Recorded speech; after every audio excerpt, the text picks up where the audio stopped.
The market will evolve in a very different way in 2024 when we are talking about real estate. Of course, interest rates are very, very high, and we all hope they will decrease. There is a lot of uncertainty, very low liquidity. However, we can feel early signs of improvements on that matters. And what is for sure, this market needs to protect itself and to protect the value of its assets. That's why a lot of people and actors in the market do believe that actually in 2024 they will have to manage carefully and seriously ESG and sustainability. ESG will be a clear focus for the real estate industry again this year. Why? Because there are four main reasons. The first reason is real estate actors need to comply with regulation, and there are more and more regulation, especially in Europe, but in the different European member states as well. Second reason is they want, and it's more financial reason, but they want to protect the value of their assets, especially avoid the brand discounting and sometimes find a little bit of green premium.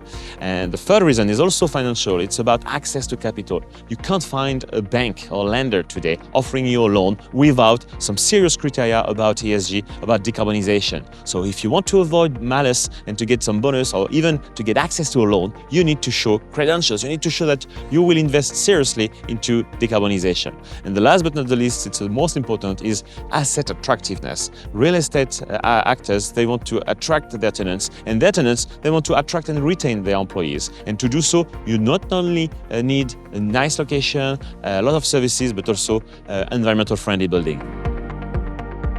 It's interesting to see that in Europe we have a lot of drivers to push for a more sustainable industry. It's not the same in other geographies. For instance, the US, it's the biggest real estate market, but in terms of maturity, while talking about the ESG and sustainability topic, you have huge differences between cities and between states. For example, California, Ohio, and New York City are ahead of the market locally and have strong regulation, where other states, especially in the south of the US, tend to, adopt anti-ESG regulation sometimes. It's interesting to see that lately the SEC in the US issued new recommendation for new disclosure regulation, and 10 states in the US just started suing them to avoid this new regulation. On other markets such as APAC, it's also very different. It's less integrated than Europe, but you have huge differences between Japan, Australia, Singapore, Taiwan, etc. And you see a growing interest regarding sustainability. For instance, in 2024, Singapore has as a main topic at the government level ESG and decarbonization.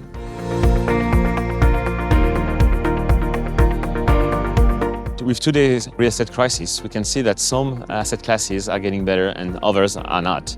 And today offices are very, very badly evolving, especially in the US, but in Europe as well.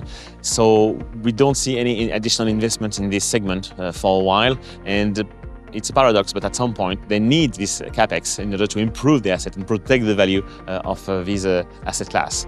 Whereas when you look at, for instance, logistics or resi, you have a lot of regulation, or better, I would say, economic context that can help getting more financing, more capital in order to invest into buildings improvements, building refurbishment. And I think that these two categories will benefit from today's context.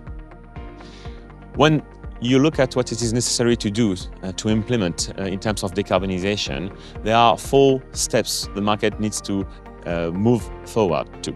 The first one is to understand the performance of the different buildings on the market. The second one is to build strategies in net zero pathways for portfolios in order to know how they need to invest and when. The third one is to take the friction out from all the reporting things, disclosure, compulsory regulations and initiatives. And the fourth is to implement things. What we start seeing in 2024 is a growing interest into automating reportings and campaigns of reportings, especially the compulsory ones, in order to save time and to be much more efficient, so that we can save time to reinvest into implementation. And the second big trend is clearly the start of implementation of CapEx in order to refurbish assets. It's just the beginning. Some assets, as we said, won't get access to these capitals, but this is a trend we start seeing seriously now. The last step is clearly the fourth, to implement things, to make it happen. So we need to implement energy efficiency, we need to implement new capex to refurbish buildings. When you look at these 4 steps, today we see growing interest and growing concern from different actors to automate reportings and to save time in order to reinvest this time into the last step. And the second thing we see, even though it's very hard to get access to capital lately, still the few loans that has been raised are used, a lot of them, to refurbish buildings in order to make it happen, because real estate players, they want to protect the value of their assets. We feel very lucky because we started 10 years ago. We think we had the right vision, the right technology focus, and we've implemented this technology, and now we haven't found somebody bigger than us. But we need to keep stepping back, and thinking how we can improve things, how we can keep innovating in order to offer our customers the best advisory services and features in order to help them transition towards net zero. In 2024, what we want is keep innovating into our product and keep executing best practices in order to support our customers' journey.